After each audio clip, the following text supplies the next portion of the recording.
एकीकडे मिडल ईस्टमध्ये वाढत चाललेलं युद्ध, स्टेट ऑफ हॉर्म्यूज सारख्या महत्त्वाच्या मार्गावर निर्माण झालेला धोका आणि दुसरीकडे वाढत्या तेलाच्या किमती, या सगळ्या परिस्थितीत भारतात एकच प्रश्न चर्चेत आहे, पुन्हा लॉकडाऊन लागणार आहे का?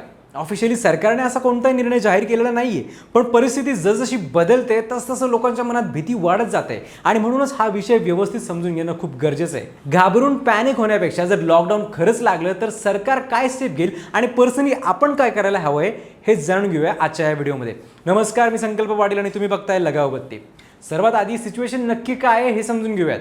जगातला जवळपास 20% ऑइल सप्लाय स्ट्रेट ऑफ हॉर्मुझमधून येतो आणि भारताचा जवळपास 80% ऑइल इम्पोर्ट याच मार्गावर अवलंबून आहे. म्हणजेच इथे काही अडथळा आला तर त्याचा थेट परिणाम आपल्या रोजच्या आयुष्यावर होतो. पेट्रोल डिझेल महाग होतं, ट्रान्सपोर्ट महागतो आणि मग हळूहळू प्रत्येक वस्तूंच्या किमती वाढायला लागतात. खतं महाग झाली तर शेती महागते आणि शेवटी अन्नधान्य महाग होतं. म्हणजेच ही फक्त ऑइल क्रायसिस नाही आहे, ही पूर्ण इकॉनॉमिक सिस्टीमला हलवणारी सिच्युएशन आहे जी आता सध्या निर्माण झालेली आपण बघतोय. LPG गॅस शॉर्टेज, पेट्रोल डिझेलमध्ये निर्माण झालेला तुटवडा आणि पंपावर लागलेल्या लांबच लांब रांगा, हे सध्या आपण सगळं काही बघतोय आणि अनुभवतोय सुद्धा. आता महत्त्वाचा प्रश्न की परिस्थिती क्रिटिकल होते. पंतप्रधानांनी वॉर्निंग दिली आहे, मग 2020 साली कोविडच्या अचानक येण्यामुळे लागलं तसंच लॉकडाऊन याही वर्षी पुन्हा लागेल का? कोविडमध्ये धोका होता तो संक्रमणाचा, त्यामुळे लोकांना घरात थांबवणं गरजेचं होतं. पण इथे मुद्दा आहे सप्लाय चेन आणि ऊर्जा संकटाचा. सरकारचा फोकस असेल सप्लाय चालू ठेवण्यावर, पण जर परिस्थिती खूपच बिघडली, ऑइल सप्लाय मोठ्या प्रमाणावर थांबला, महागाई वाढली आणि लॉजिस्टिक्स सिस्टीम कोलॅप्स होऊ लागली तर एनर्जी लॉकडाऊन सारखे काय निर्बंध लागू होऊ शकतात. आता एनर्जी लॉकडाऊन म्हणजे नक्की काय? तर उदाहरणार्थ ट्रॅव्हल रिस्ट्रिक्शन्स, फ्युएल रेशनिंग किंवा काही सेक्टर्सवर जिथे इंधनाची आवश्यकता जास्त भासते त्यावर मर्यादा. खाजगी वाहनं वापरण्यावर काही दिवसांच्या बेसिसवर लिमिट लागू शकते. काही ठिकाणी ऑफिसेसला वर्क फ्रॉम होम कंपल्सरी केलं जाऊ शकतं, जेणेकरून ट्रॅफिक आणि इंधनाचा वापर कमी होईल.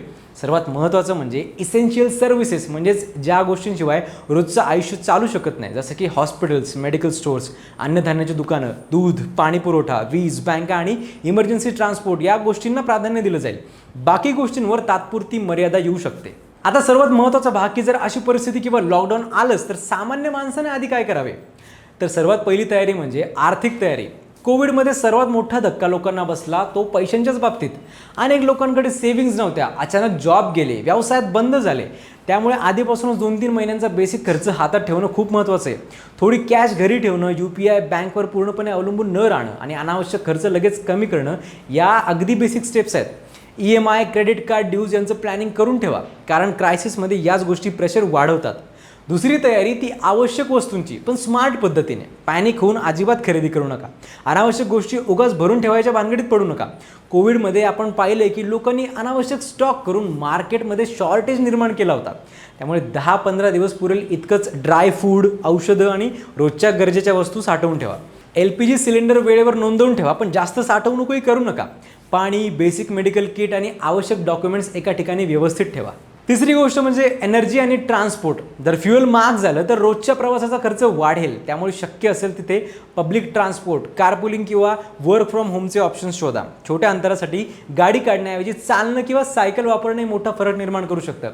घरी इंडक्शन किंवा इलेक्ट्रिक स्टोव्हचा ऑप्शन ठेवणं हा सुद्धा एक बॅकअप प्लॅन सेट करू शकतो. चौथी आणि सर्वात महत्त्वाची तयारी म्हणजे मानसिक तयारी.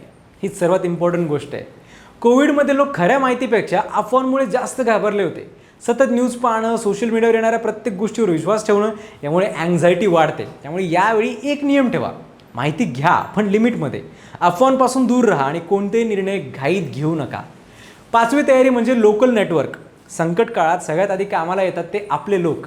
शेजारी, मित्र, कुटुंब यांच्याशी व्यवस्थित कॉन्टॅक्टमध्ये राहणं खूप गरजेचं आहे. गरज पडल्यास एकमेकांना मदत करणं सोपं जातं.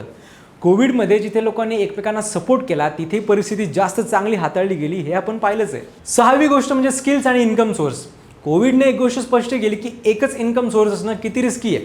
त्यामुळे साईड इन्कम, फ्रीलान्सिंग किंवा एखादी स्किल जी ऑनलाईन वापरता येईल ते शिकणं खूप फायदेशीर ठरू शकतं.